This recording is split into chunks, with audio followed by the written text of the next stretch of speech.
For today's video guys, nagluluto na naman ako ng nilatang pakpak sa manok or nilagang manok.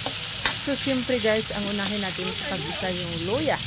Ayan yung luya natin na talagang slice na pahaba. At saka inikos-mikos lang natin yan sa mantika guys hanggang maging brown yung luya natin. At saka ilagay natin yung sibuyas dahon. Ay hindi pala sibuyas dahon guys. Bawang muna guys ang ilagay natin hanggang maging brown yung bawang natin. Tapos inikos-mikos lang natin yung bawang guys kasi nalit yung bawang natin guys kasi hindi pa nakagayak. Kaya medyo natagalan sa pagtanggal ng balat. Saka yung sibuyas natin. Ayan, yung sibuyas natin guys. Na fresh talaga. Sarap talaga yung sibuyas, luya, saka bawang. Igigisa natin sa mantika. Saka tayo maglagay ng ating chicken. So, mga lalabs ko dyan, yung niluluto ko nga pala ngayon guys, puro pakpak yan sa manok. Oh, napakasarap talaga ng pakpak ng manok guys.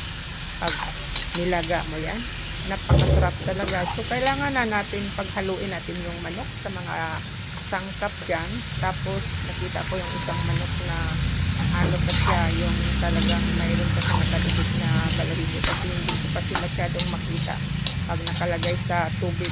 Oo. So, pasensya na mga lalab. So, ang nalagay natin dyan, lagyan natin ng asin. Kasi, mas masarap talaga pag maglaga ka, lagyan mo ng asin bago lagyan ng sabaw. So, ako guys, kadalasan talaga, pag maglaga ako guys, mainit na tubig talaga ilagay ko. Shout out pala sa mga tumatangkilik sa aking video dito sa YouTube. Salamat po sa inyong pag-view sa video ko dito. Sana makaroon tayo ng maraming revenue guys dito nakasalalay kasi yung ating income sa YouTube. So ayan na guys, yung ano natin, yung chicken natin, lagyan na natin ng mainit na tubig. Ayan, galing yan sa thermos mga lalab ha. So hayaan lang natin kumulo yan guys para malagay natin yung ibang sangkap natin. So ayan na guys, mikos-mikos lang natin yung manok natin sa tubig na nagbubukal or tubig na talagang galing sa thermos. Pero in-add ko din guys yung tubig na warm water kasi naubusan ako ng tubig. So ayan na yung resulta sa manok natin guys.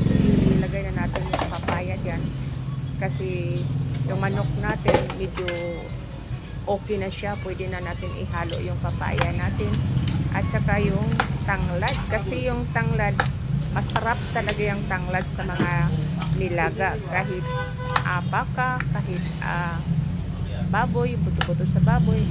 Ewan ko sa inyo guys kung naghahalo kayo ng tanglad. Ako kasi yan ang nilalagay ko para mabango talaga yung ating nilagang manok or nilagang baka or nilagang baboy. So dinagdagan ko pala ng water guys kasi parang kulangin kami sa tubig guys. Kulangin sa tubig yung manok natin. Ang dami kaya namin dito guys. Kaya kailangan talagang maraming sabaw para magkasya sa tanghalian.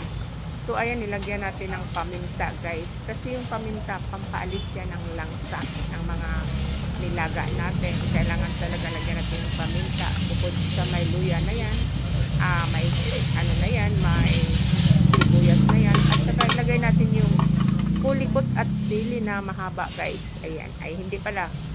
Sili at saka kulikot. Baliktad pala mga lalab. So ayan na guys, yung ating nilaga. Malapit na talagang maluto yan. Ayan, masarap talaga yan guys dahil fresh talaga yung ating mga sangkap, yung mga gulay natin. Talagang fresh na fresh. Pinili ko talaga yan sa palengke. So ayan na yung ating nilaga guys. So tinikman ko guys kung tama na ba yung lasa. So far guys, para sa akin tama naman ang yung pagkalagay ko ng guys, asin. So kaso lang yung kapatid ko mahilig talaga ng medyo maalat-alat kaya kailangan natin dagdagan ng asin. So yan, watch out mga lalabs ko dito sa YouTube.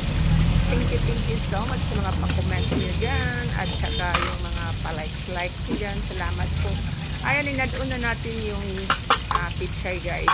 Yung tangkay sa pichay na natin. Saka sibuyas daw na po mga lalabs. Napakasarap talaga. Sana magustuhan niyo yung presentation ko sa araw na to. mga lalabs ko dyan kasi pinaghirapan ko talaga yan. Gagayakin yung mga sangkap natin yan para lumasa talaga marap yung ating nilagang manok. So the last but not the least guys, ito na yung ating pichay. So yung nauna guys, yung nasa dulo ng pichay. Ngayon naman, ito naman yung dahon na talaga sa pichay. So ayan na guys, malapit na talagang maluto at makakain ng tanghalian yung mga tauhan dito. Ayan, ang paborito ng aking kapatid, yung pichay. So ayan guys, once again mga lalabs ko dito sa YouTube, thank you so much for watching my video. Ayan, dinagdagan ko pala ng ano guys, ay hindi yan asin guys, nilagyan ko ng bitsin kasi hindi ko pa nalagyan ng bitsin. Ewan ko sa inyo kung anong nilalagay nyo pag magluto kayo ng nilagang o sinabaw na kahit ano. Ako kasi ayaw ko ng magic sarap sa sinabaw guys kasi hindi masarap. Mas mainam talaga yung Ajinomoto guys. At yan ang nakasanayan sa mga nagluluto ng mga sinabaw. Ayan guys, nag-thumbs up na ako. Thank you so much for watching.